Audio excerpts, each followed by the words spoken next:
No vídeo anterior eu usei uma expressão que pode ter te causado um certo estranhamento. Câncer gay. Eu até usei de propósito, porque antes da AIDS ter um nome, ela já tinha um culpado.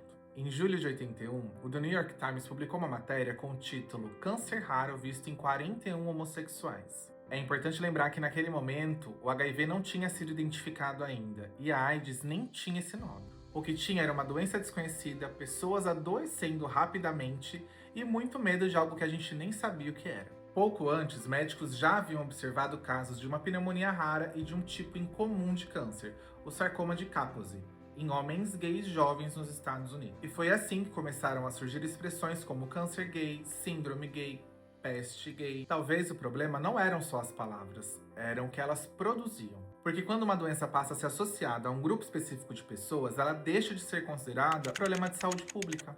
E aí ela passa a ser vista como um problema daquele grupo. Foi exatamente isso que aconteceu nos primeiros anos da epidemia. Homens gays foram tratados como ameaça. Pessoas que viviam com HIV começaram a ser tratadas como culpadas. E muita gente passou a acreditar que aquilo era uma consequência de determinados comportamentos. E não uma questão de saúde, que precisava de cuidados, de pesquisa e, sobretudo, de políticas públicas. Enquanto isso, o vírus continuava circulando, mas o estigma, principalmente o estigma, também.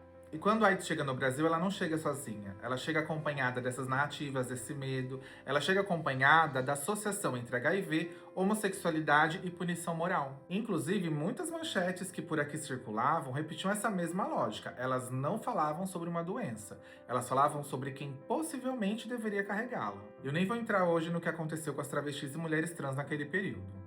A AIDS chegou no momento em que elas já eram perseguidas, violentadas e empurradas para a marginalidade. A epidemia só tornou aquilo tudo ainda mais cruel. Mas isso merece ser tratado com calma num outro vídeo. Então, quando eu uso a expressão câncer gay, eu não quero repetir a mesma ideia como verdade. Eu só quero falar como essa ideia nasceu. Porque para a gente entender a história da AIDS, a gente também precisa entender a história do estigma. E algumas das marcas criadas lá nos anos 80 permanecem vivas até hoje. Talvez de forma diferente, mas elas permanecem vivas.